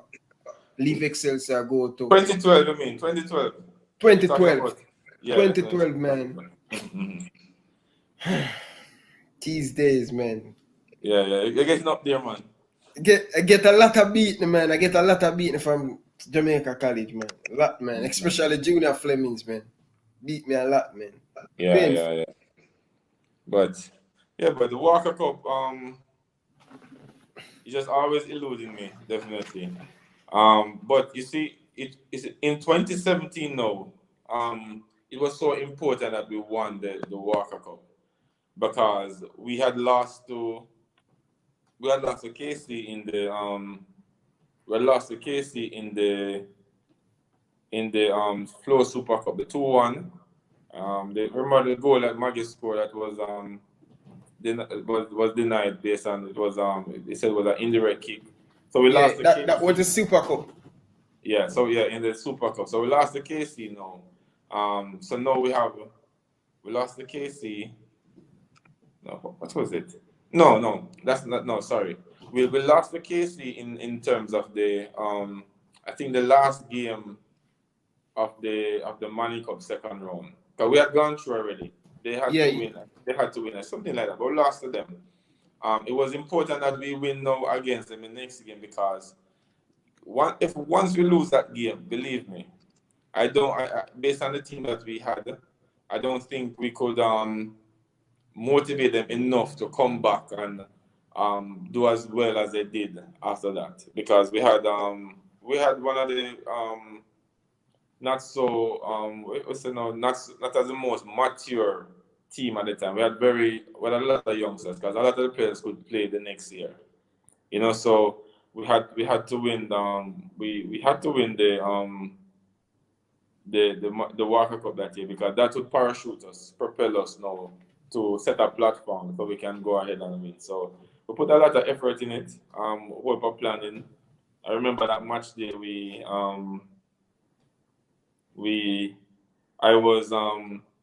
I felt like I was playing. To be honest with you, I felt as if I was playing. Normally I'm very calm, much calmer.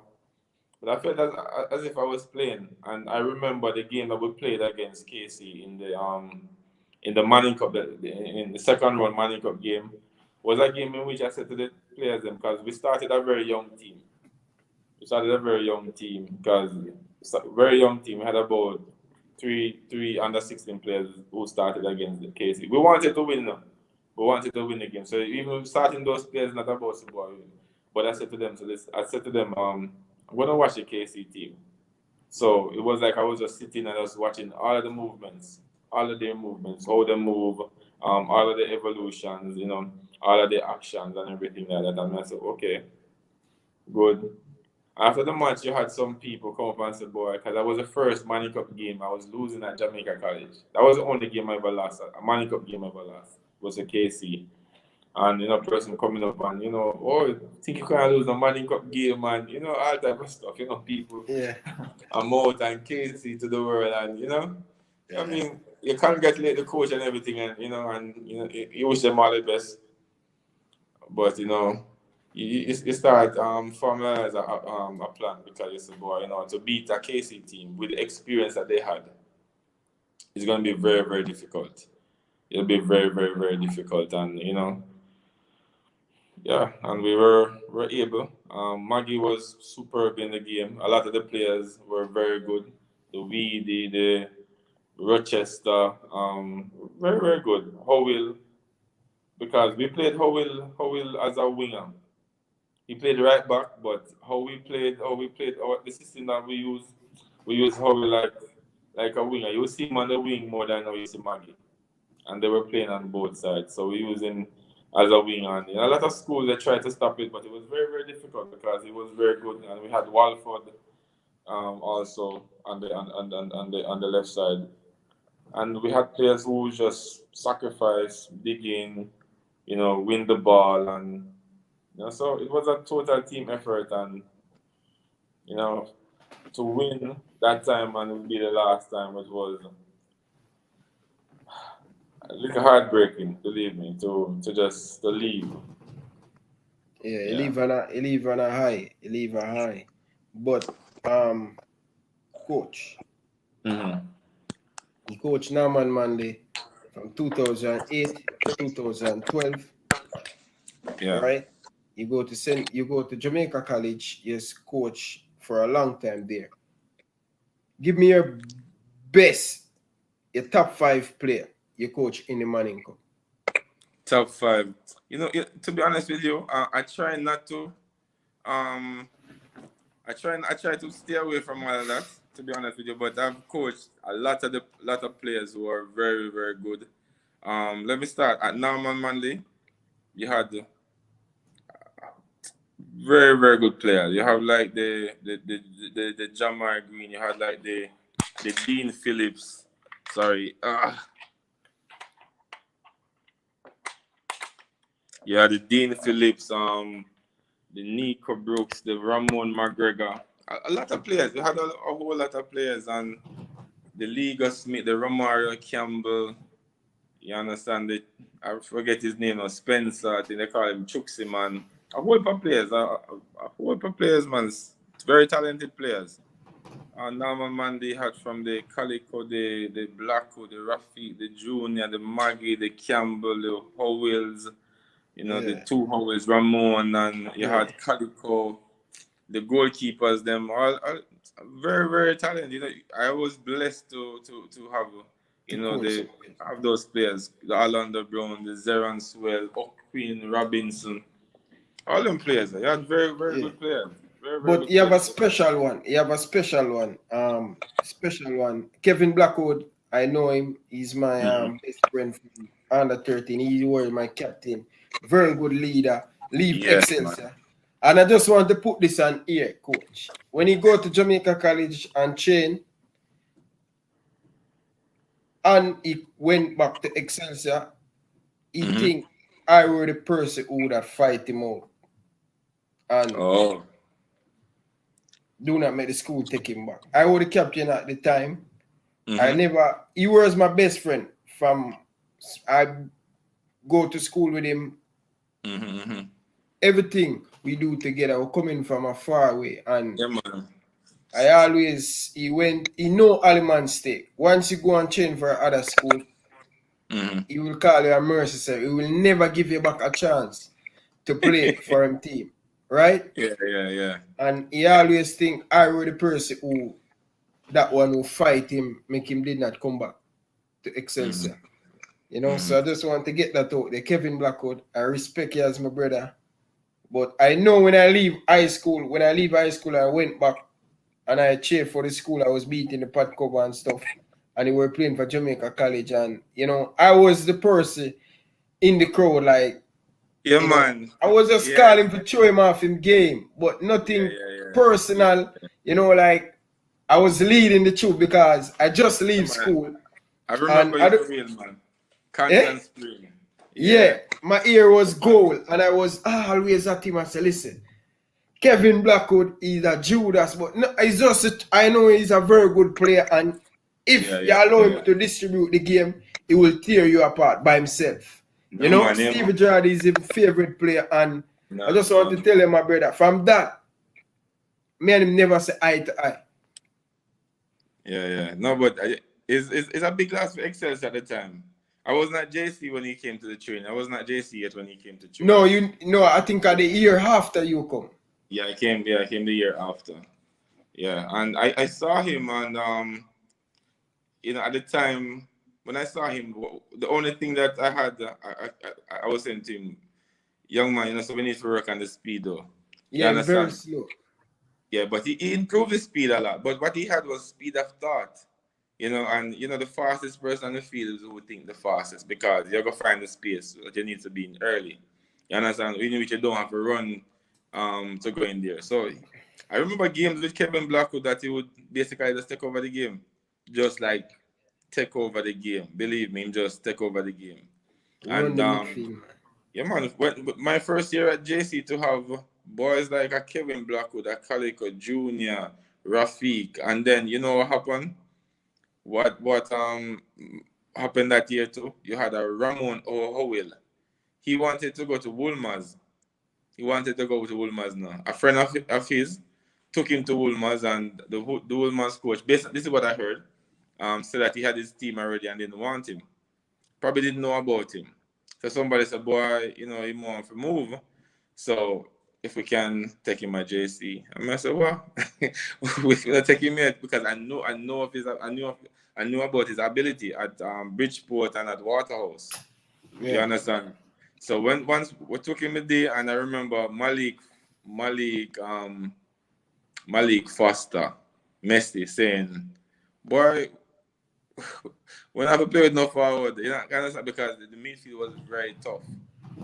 Yeah. Very, very tough. And then you had like a Malik Foster, who was very good player.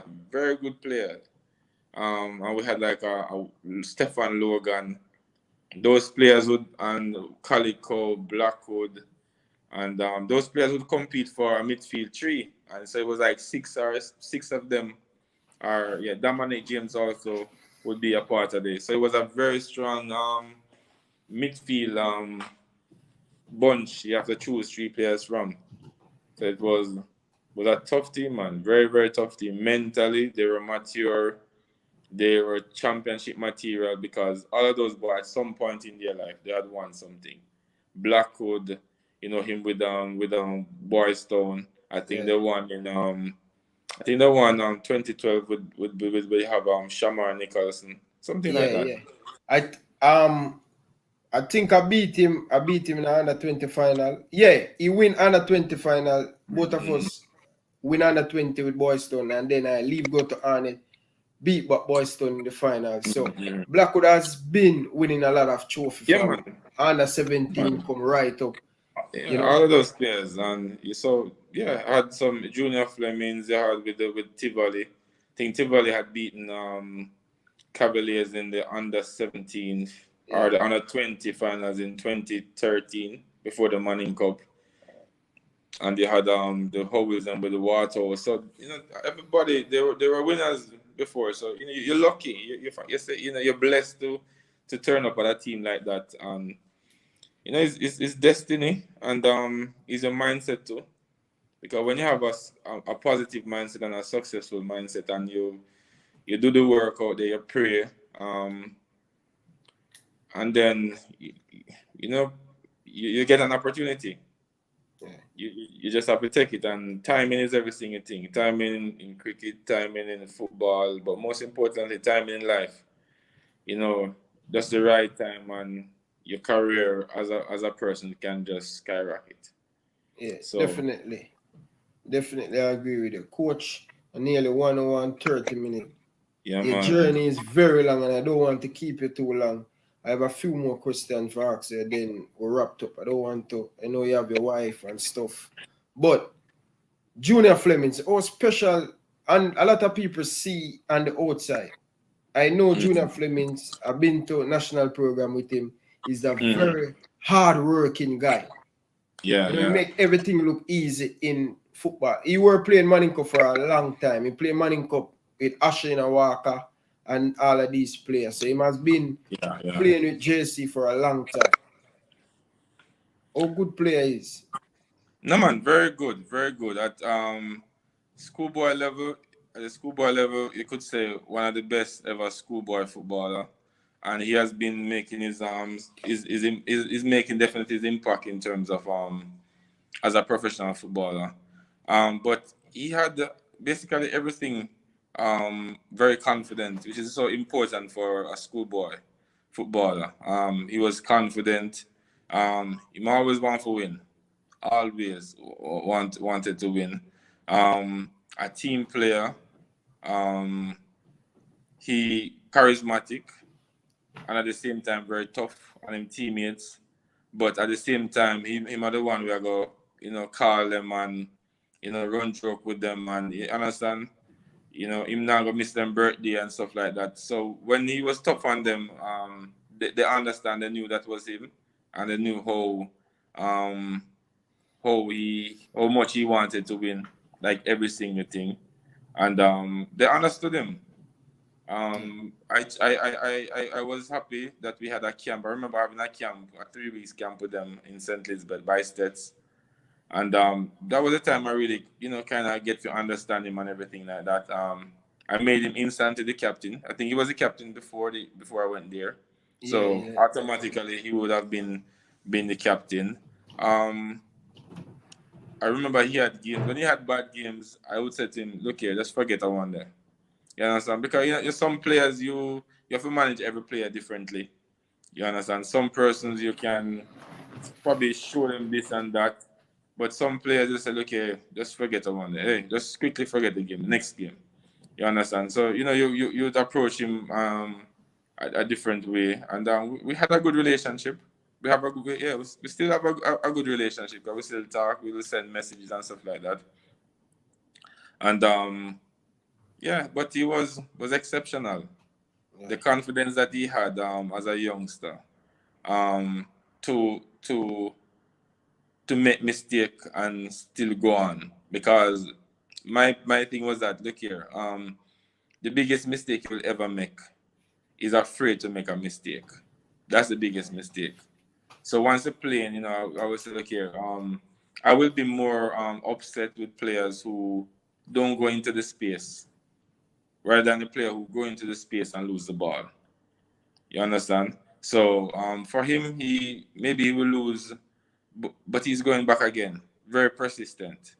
And we don't have to talk about him, his skills that he had, because he was very, very skillful player. Right foot, left foot, you don't see him, but him turn up in the space just in time to score the goal. And Yeah, he played with every single thing. He left every single thing on the field, and that's what you want the leaders to do, the dirty work. We'll celebrate with you when you score, and we'll be there to put in the finishing touch. And he was that player for us. And as I said, you feel blessed. It's like Thomas Tuchel or Tuchel. I don't like pronounce like he's like The Chelsea manager. it's like him going into Chelsea, or when Guardiola took over Barcelona. You go there and there's a team that have a lot of ingredients to win. Yeah, definitely. But coach, I'm going to say this, and I'm not just going to say this to hype you up or nothing, but from playing against your team, watching your team as a fans, I know the era you coming up, Barcelona has been dominated. You know the tiki-taka football. But I think I rate you highly like what I rate my father, my stepfather, Jurgen Klopp.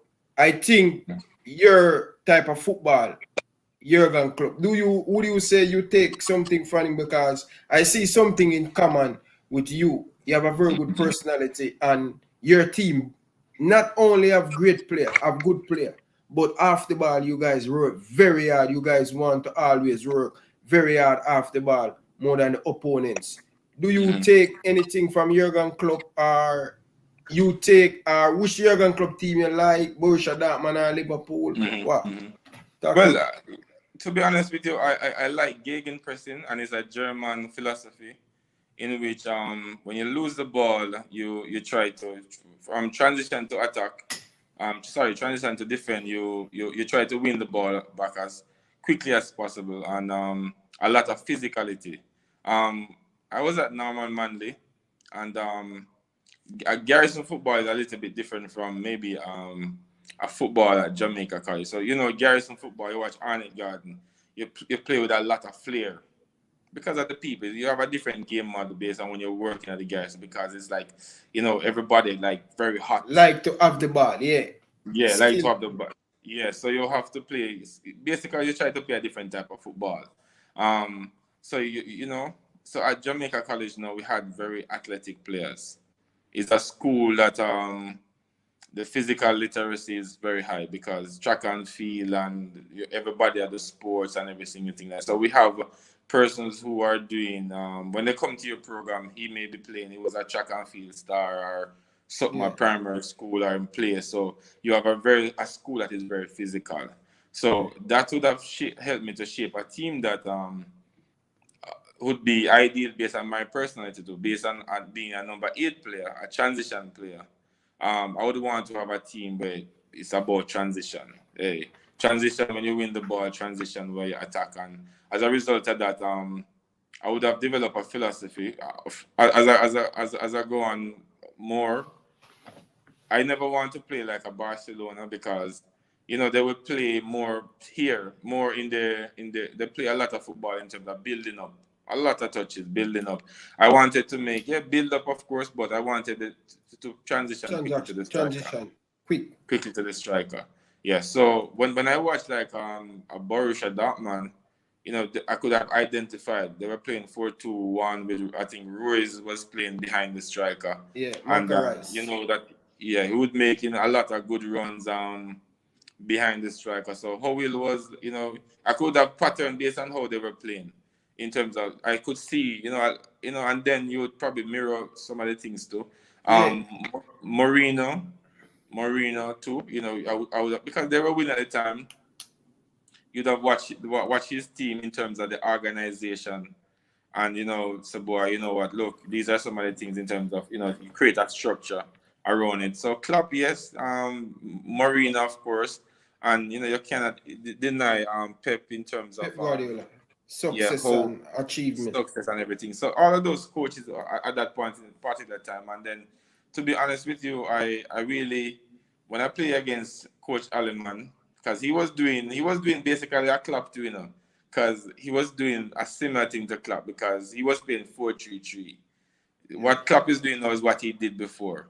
The only thing was that his wide players would come back like a Mourinho, very deep, while Klopp with Manny and because Manny and Salah, Salah. they go more inside and the wingers go outside to make pressure. But in terms of the physicality, Aleman was a coach who, because by 20, when I come into Manning Cup, there was a lot of flair. Georges was a team. They played, the touch, this. Manley before was touch, this, touch play.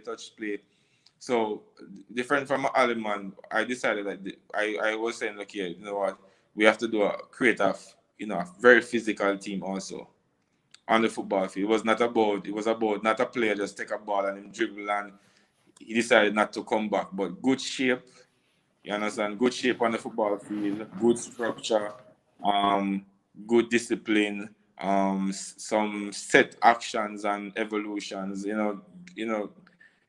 More organized. Because when you watch a JC team, even sometimes when we don't play very good, but organization on the football field you can't deny in terms of how the shape on the football field, how we want to press, how we want to dictate how the opponent play. It is so I would say yes, Klopp, the Mourinho, and all those coaches, and even coach within Jamaica, as you would watch their team and you learn from it and you add on to what you want to do as a coach. And as you go on, you shape your own thing. Yeah, definitely, coach. But look like I have to go wrapped up now because I don't want to bring you over 2 hours. But I have to talk about this Jamaican national team. 2015, you lost. You were the assistant coach with Winford Schaefer. You lost the Gold Cup. You have a very good tournament. But do you think your work you done with Jamaica College make you become the Jamaica assistant coach? Because Winford Schaefer, when you listen to him interview, is a coach that loves you so much. In love the football you play at the schoolboy football. How that come about? To be honest with you, that would be where he saw me, definitely, at the schoolboy level. But I realized that because I'm the coach at Barbican from 2010.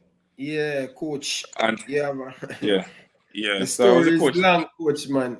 Yeah, man. Premier So the League to coach at Barbican. Barbican. Yeah. So I realized after the Money Cup finished, Coach Schaefer would be coming to the Barbican games. You understand? But being a coach, I said, boy, you know what? I talk to my players and I say, you know what? He's like Coach Schaefer, like one of you guys, a couple of them, I have to continue doing well and So I remember we played in the Jackie Bell and we played against Waterhouse and we knocked out Waterhouse, I think, out of the quarterfinals. I think we knocked them out of the quarterfinals and thing, and the team had played very well. But Coach Schaefer was there, and after the game, he was talking to Sean Laws and some other players, and I was very excited for them coming. I said, boy, maybe they will be get called up for the national team. Only to know that Coach Schaefer was probably scouting me. He said he watched me in the schoolboy football, and he was watching me, and so I remember one day I got a call from, I think, the general secretary, or I think the team manager, I think Mr. Roy Simpson. Roy Simpson. Yeah, he called me and said, the coach, if I want to meet you and everything. And yeah, I went, and I was very surprised. Very, very surprised. A bit nervous too, worried. 'Cause when he said to me that he wanted me to become his assistant coach, I was like, I paused and he said, you don't want to? And I said, yes, man. But you're concerned because, to be honest with you, there's no doubt in terms of I would have been inexperienced, although I was coaching the Barbican team at the Super League. But you would have coaching the under-20, the Jamaica under-23 team and all of these stuff. Yeah, man. So I became the head coach of the under-23.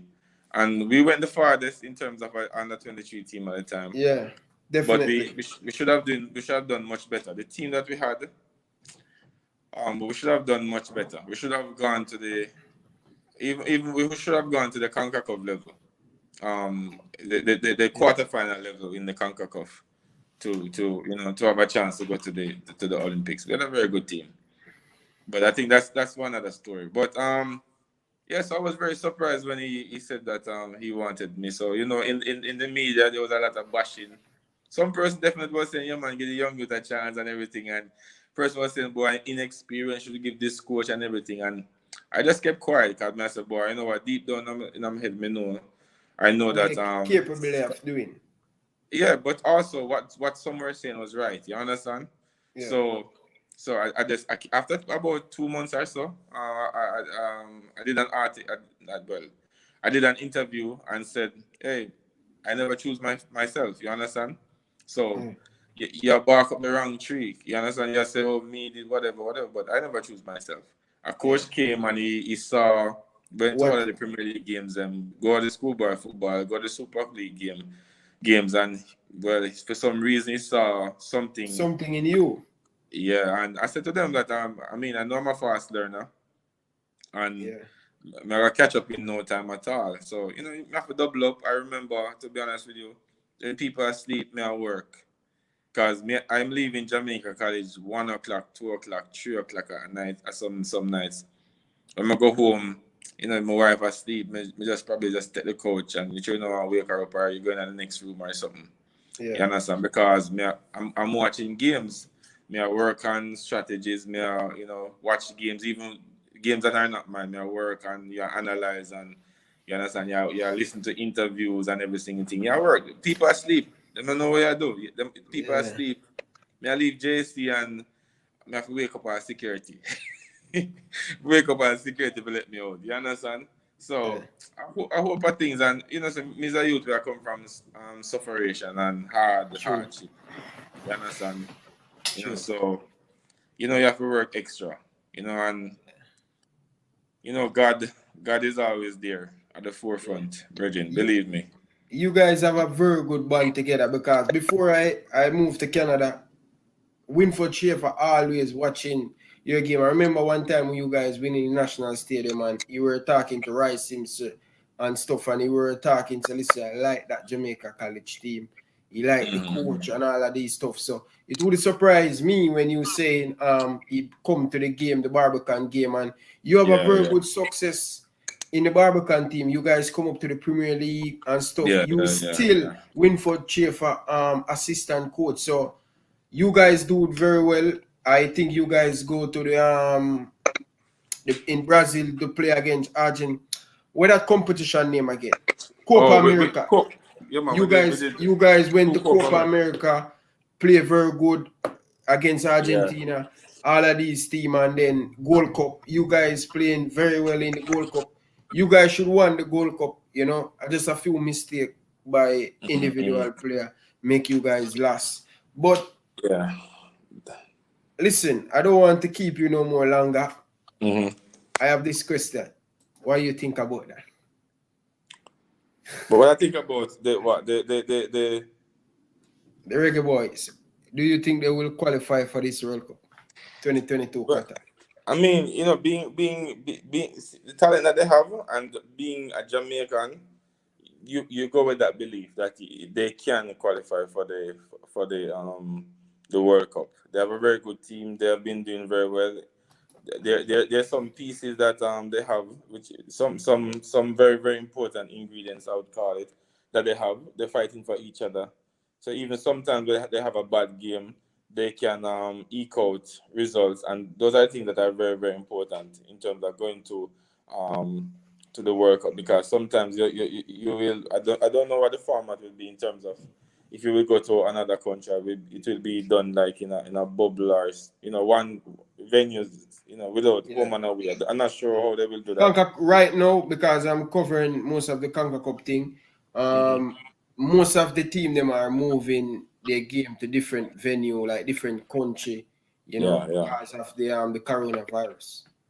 But normally when you go to like a Central American country to play the World Cup qualifiers, believe me, it's rough. So the mentality have to be on point. And I've seen the team, they're supporting each other, they're fighting for each other. You watch them in the Gold Cup, and they're playing very gritty, and they have individuals that can really, really hurt you. And I won't say them, we have individuals that can really hurt you. And the coaching staff and everybody seem as if they have a very good hold on the team, a very good coach with more have a lot of experience now. With because he's now what been head coach for the second or third time, and Second time. yeah, second time. And he's a World Cup goal Goal scorer too. scorer. One of our legends in the game, and he have a very good hold on the team, and that is very very important.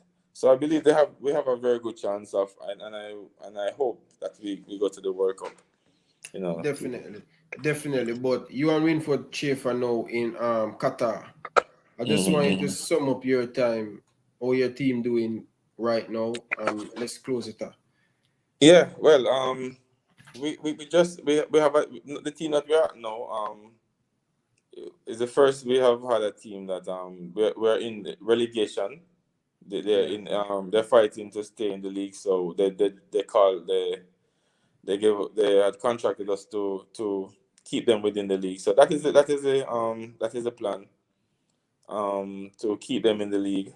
We have about 4 more games, which if we can get at least six to 8 to 6 points, we'll stay in the league. So that is our focus now. We have a game tomorrow.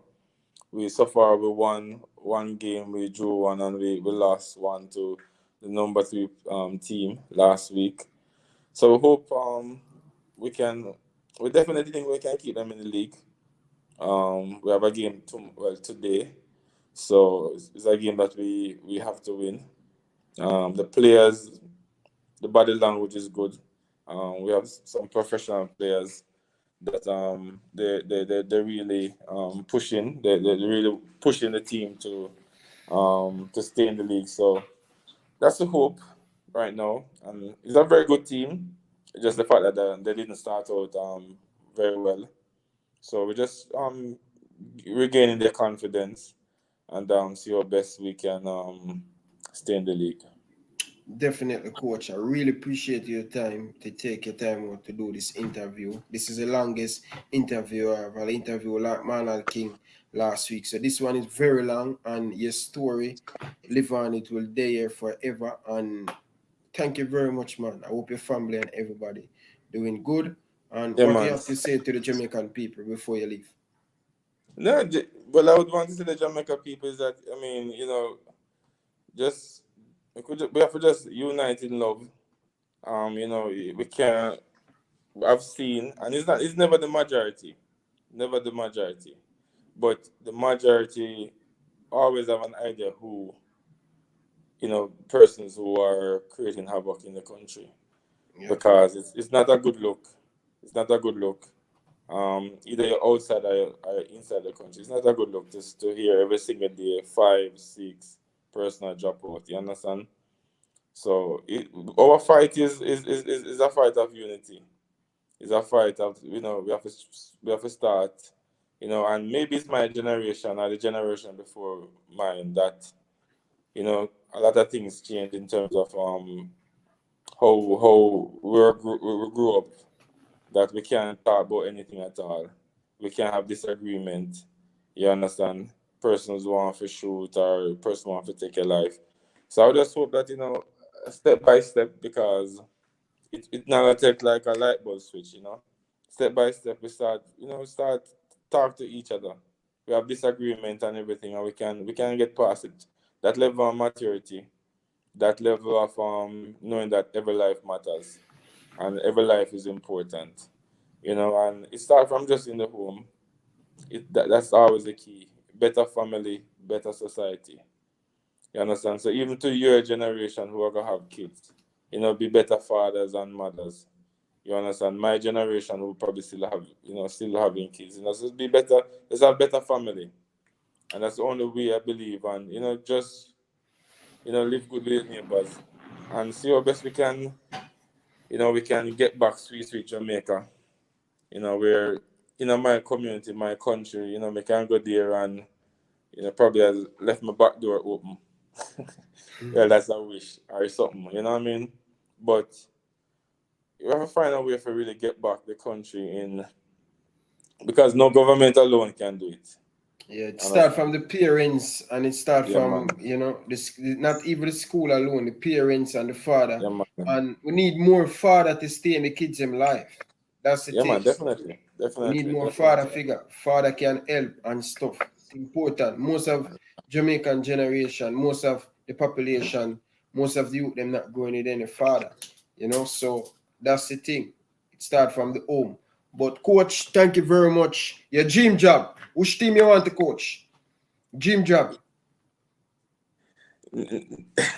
Yeah, Man United are my team, so that's Man always my United. dream job. That's always my dream job. Man So United.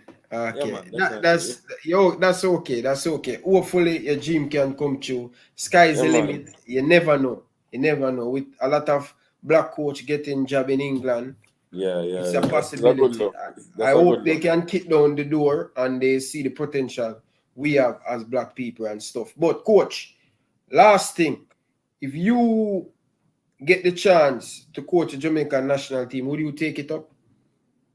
But I mean, of course, definitely. But you see, my mindset is not even there right now. In the future, I'm not talking now. In the future, Yeah, yeah. I mean, yeah, definitely. As a Jamaican, you know, everybody, all the coaches want to coach a national team, you know. But I'm the coach who will always support yeah, whoever is the head coach. Believe me, I will always support whoever is the head coach. And some person don't know is that when my family is from Montego Bay, and Whitmore is my neighbor, basically. wow, Like my uncle, person don't my uncle live right here, so Whitmore House is like next door. So so sometimes when you listen in the media as if person want to say, boy, you know what, there's some look animosity between yeah, Coach Coley and Whitmore. They will understand even anything or where it come from. You understand? Because Coach Whitmore is like was when you grew up, if everybody want him Topper, you yeah, understand? Still you can't even name that because so much people name so already. You understand? perfect, So it's somebody you look up to as a young man who play football, being one of your best player who coach play for the national team. yeah, So as a coach, I would have no problem giving my full support to the coaching staff for the national team. And at no point we ever said, boy, you know what, I should get the job and the present staff shouldn't get the job. No, there's nothing like that. But you have persons who try to paint that picture yeah, and don't know the half of nothing. You understand? yeah, perfect. Yeah.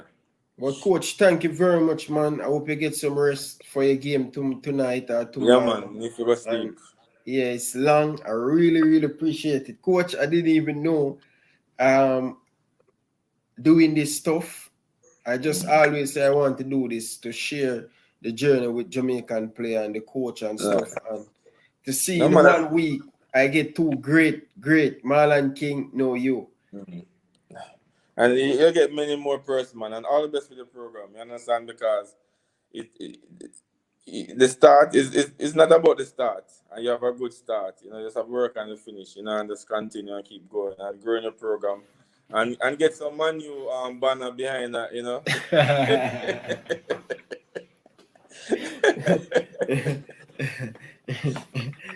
Don't worry, coach. Don't worry, coach. We'll keep the contact. I have the Yeah, info man. and stuff. So I really Bless up, appreciate it, bless man. up, bless Thank you, up. man. One Yeah, love, man. safety, your family. Yeah, man. Cool. Bless. Yeah, later. Thank you very much, guys, for watching. This one is very long. It's very long, but I really appreciate it, man. Until next time, from my boy Ryan LFC, I like to say peace out. Thanks for watching.